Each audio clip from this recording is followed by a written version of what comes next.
এইটাই ঠিক, বড় মাকে দেখে যাও, কোনো কষ্ট নেই।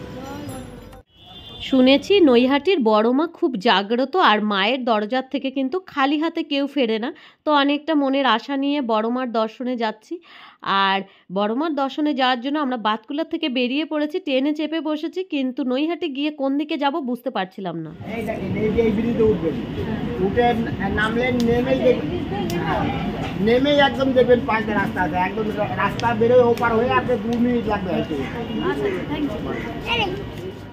তো দাদার কথা মতো আমরা কিন্তু ব্রিজের উপর দিয়ে চলে এসেছি, আর খুব ভালো লাগছে। মানে বলতে পারো অনেক দিনের একটা স্বপ্ন ছিল যে বড়মার দর্শনে যাব। কালী পুজোর সময়ও যাব করা হয়, কিন্তু যাওয়া আর হয় না।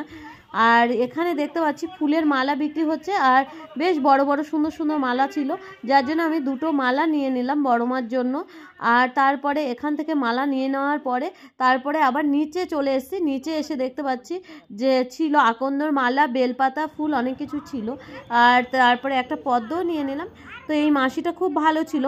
আমার হলো এখানে 20 টাকা হয়েছে, খুচরো ছিল না। তো বললো পুজো দিয়ে এসে তারপরে তুমি টাকা দিও। তারপরে দেখতে পাচ্ছ এখান থেকে নিয়ে তারপরে বেরিয়ে পড়লাম। আর তোমরা চাইলেও যে বড়মার মন্দিরে আসার জন্য একদম সহজ, মানে নৈহাটি স্টেশন থেকে তোমরা অনেক কিছু পেয়ে যাবে। তারপরে সমস্ত কিছু নিয়ে হাঁটা শুরু করলাম। আর 5টা ফল আমি কিন্তু 5 ফল যেটা চড়াবো সেটা ব্যাগে করেই নিয়ে এসেছিলাম বাতকুল্লার থেকে। এবার যাচ্ছিলাম, আর তারপরে এখান থেকে দেখলাম যে এখানে ডালা বিক্রি হয়, মানে পুজো দেওয়ার জন্য তুমি সমস্ত কিছু এখানে পেয়ে যাবে। তো এখানে জুতোটা রেখে নিলাম, আর ডালা দেওয়ার জন্য গঙ্গা জলে প্রথমে হাত ধুতে দিল। তারপরে ওনাদের যে ডালা আর কি, প্লাস্টিকের ডালা, যার মধ্যে ফুল টুল সবই আছে। তো দেখতে পাচ্ছি সুতো, তো আমি বললাম যে আমি সুতো নেব। তো বলছে লাল না হলুদ, আমি বলছি লালই দাও। তো সুতো নিলাম। তো আমি বললাম আমরা তো মালা নিয়ে এসেছি।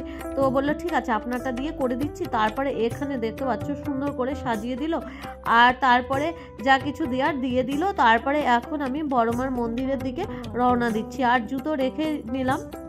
আর এবার আমাদের যেহেতু 2টো পুজো হবে, 2টো ডালা নিয়ে বেরিয়ে পড়লাম বড়মার মন্দিরের উদ্দেশ্যে। আর দেখতে পাচ্ছি এখানে অনেক ভক্তরা আছে। শনি মঙ্গলবারে তো ভীষণ ভিড় হয়, তবে আজকে শনিবার ছিল না, তাতেও কিন্তু ভিড়টা কম না। আর দেখতে পাচ্ছ খালি পা, বুঝতে পারছো।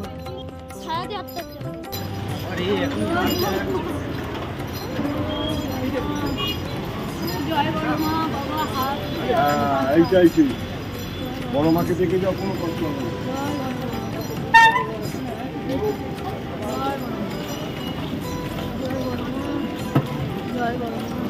তপ্ত রোদ্দুর, মনে হচ্ছে আগুনের উপর পা দিয়ে আমি হাঁটছি।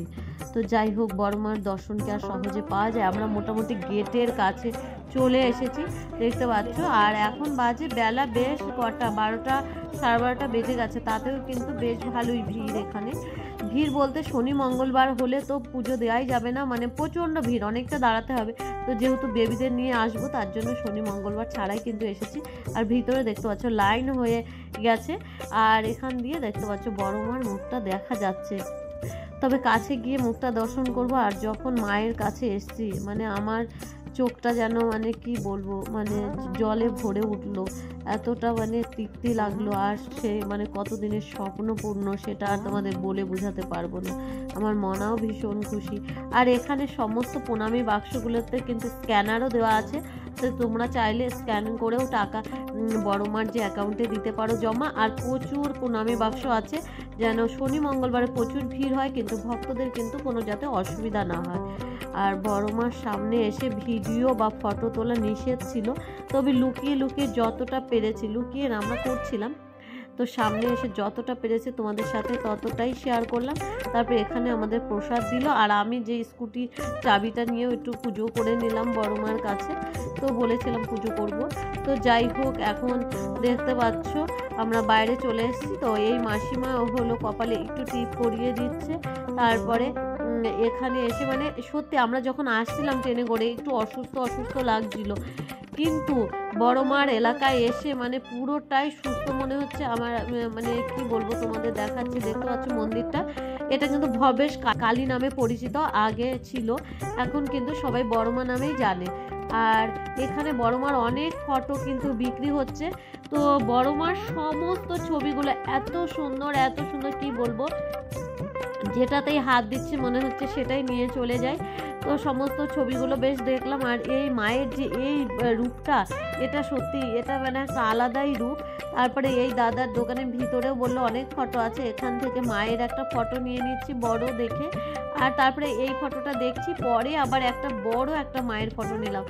আর দেখতে পাচ্ছ অনেকগুলো ছবি নিয়েছি। আর এই ছবিটা দেখতে পাচ্ছ কতটা বড়, আর ফ্রেমটা কতটা সুন্দর, একদম রানী মার মতো। তো এই দুটো মেয়ে আবার বললে এটাও নেব, তো আমরা বড় দুটো নিয়েছি। আর সবাইকে দেওয়ার জন্য কিছু ছবি নিতে হয়, যার জন্য কিছু ছবি সবাইকে দেওয়ার জন্য নিয়ে নিলাম। আর সত্যি মনটা মানে ভরে গেল মাকে পুজো করে, মানে এতটা আনন্দ, মানে কি বলবো তোমাদের। আর শরীরের মধ্যে কিন্তু কোনো রকম সমস্যা নেই, এখন খুব ভালো লাগছে। আর এইদিকে দেখতে পাচ্ছ অনেকগুলো ফটো নিয়ে নিচ্ছে, আরও ছোট ছোট অনেকগুলো নিয়েছি সবাইকে দেওয়ার জন্য। আর এখান থেকে বড় মার জন্য একটু, বড় মায়ের কাছে এসছে তাই একটু প্রসাদ নিয়ে নিলাম, কারণ ওখানে তো 4টে দিয়েছে, প্রে দিয়েছে, তো দুটো দুটো করে ওরাও একটা একটা করে খেয়ে নিয়েছে। এবার বাড়ি গিয়ে তো প্রসাদ দিতে হবে। তারপরে এপারে এসেছিলাম ঘুরতে। আর এপারে ব্লগটা তোমাদের আর কি কি কেনাকাটা করলাম নেক্সট ব্লগে দেখা হচ্ছে। টাটা।